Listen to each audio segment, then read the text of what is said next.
வயிற்றில் கொழுப்பு இருந்தா இத்தனை நோய்கள் வருமா? அதை பத்தி தான் இந்த பதிவுல பார்க்க போறோம். பலரும் தங்கள் வயிற்று பகுதியை குறைக்க ஜிம்முக்கு போறாங்க. ஆனா சிலரோ அதுல பெரிதும் கவனம் செலுத்துறது இல்ல. வயிற்று பகுதியில உள்ள கொழுப்பு பெல்லி ஃபேட், பியர் ஃபேட்னு அழைக்கப்படுது.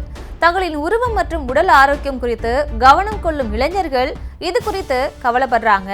வயிற்று பகுதியில் இருக்கக்கூடிய கொழுப்பின் காரணமா தங்களின் விருப்பத்திற்கேற்ப சௌகரியமான உடைகளை அவர்களால அணிய முடிவதில்லைன்னு வருத்தப்படுறாங்க. வயிற்று பகுதியில கொழுப்பு அதிகரித்தா ஹை பிபி, சுகர், இதய நோய், கூடவே சில புற்றுநோய்களுக்கான ஆபத்துகளும் அதிகரிப்பதா ஆய்வாளர்கள் சொல்றாங்க. ஹார்வர்ட் பல்கலைக்கழக ஆய்வின்படி வயிற்று கொழுப்பு சைட்டோகைன் என்ற புரதத்தை அதிகப்படுத்தி உடல்ல வீக்கத்தை ஏற்படுத்துது.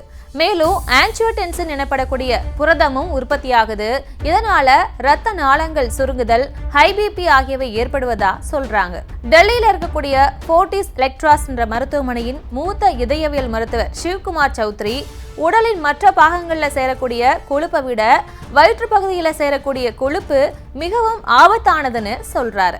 மேலும் அவர் வயிற்று பகுதியில உள்ள கொழுப்புல இருந்து செல்கள் உடையும் போதோ அல்லது சிதையும் போதோ அதுல இருந்து பலவிதமான நச்சுக்கூறுகள் வெளியாகி இதய இரத்த நாளங்கள்ல வீக்கத்தை ஏற்படுத்துதுன்னு சொல்றாரு.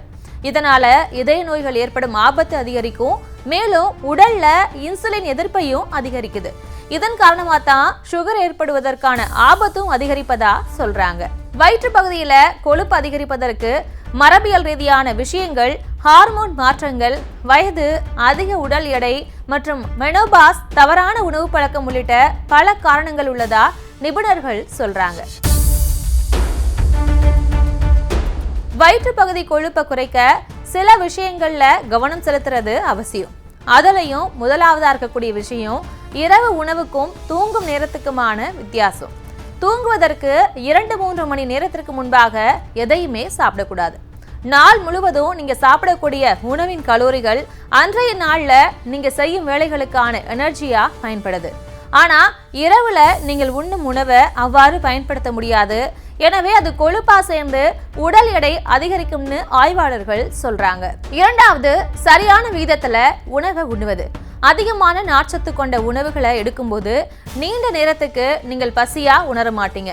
உணவுல நார்ச்சத்து இருந்தா உணவு வயிற்று பகுதியிலிருந்து குடலுக்கும் நகரும் வேகம் குறையும். இதனால நீண்ட நேரத்துக்கு வயிறு நிரம்பிய நிலையிலேயே இருக்கும். அதனால புரோட்டீனை அதிகமா எடுத்துக்கும் போது வயிற்றை நீண்ட நேரத்துக்கு நிரப்பும். இதனால மீண்டும் மீண்டும் சாப்பிடணுன்ற எண்ணம் நமக்குள்ள வராது. சாப்பிட வேண்டும் என்ற கிரேவிங்ஸும் குறையும். பசியை தூண்டும் கெரலின் என்ற ஹார்மோன் அளவை இது குறைத்து மீண்டும் உண்ண வேண்டும் என்ற எண்ணத்தை குறைப்பதா ஆய்வாளர்கள் சொல்றாங்க. புரோட்டீன் உடலின் தசைகளுக்கு வலுவூட்டுது. வளர்ச்சிதை மாற்றத்தை வேகப்படுத்தி கலோரிகளை எரிக்கும் திறனையும் அதிகரிக்குது. புரோட்டீன் நிறைந்த முட்டை, பருப்பு, பால், சீஸ், தயிர், மீன், கோழி, இறைச்சி மற்றும் சோயா போன்றவற்றை தினசரி உங்கள் உணவுல சேர்த்துக்கிறது நல்லதுன்னு சொல்றாங்க. மூன்றாவது, மிகவும் பதப்படுத்தப்பட்ட மற்றும் சுத்தகரிக்கப்பட்ட கார்போஹைட்ரேட் உணவுகளை தவிர்க்கணும்னு சொல்றாங்க ஆய்வாளர்கள். கொஞ்சம் கூட நார்ச்சத்து இல்லாத மைதா, பிரெட், சிப்ஸ் போன்றவை எளிதில் செரிமானமாகிடும். இதனால உங்களின் இரத்த சர்க்கரை அளவு திடீர்னு அதிகரிக்கும். நான்காவது, போதுமான உறக்கம். போதுமான தூக்கம் மிக அவசியம். போதிய தூக்கம் இல்லாததால கிரெலின் ஹார்மோன் அதிகரித்து பசியை தூண்டும். மன அழுத்தம் கார்டிசால் அளவை உயர்த்தி கொழுப்பு சேமிப்பை அதிகரிக்கும். இதே போல உடற்பயிற்சியும் அவசியம். உடற்பயிற்சிகள் மற்றும் ஏதாவது பயிற்சிகளின் மூலமா உடல்ல இருக்கக்கூடிய கலோரிகள் எரிக்கப்படுது. இது குறிப்பா வயிற்று பகுதி கொழுப்பை குறைக்க உதவுது. எனவே தினமும் நடை, ஓட்டம், சைக்கிள், நீச்சல், யோகா போன்றவற்றை செஞ்சு கொழுப்பை எரித்து இதய ஆரோக்கியத்தை மேம்படுத்த அறிவுறுத்தப்படுது.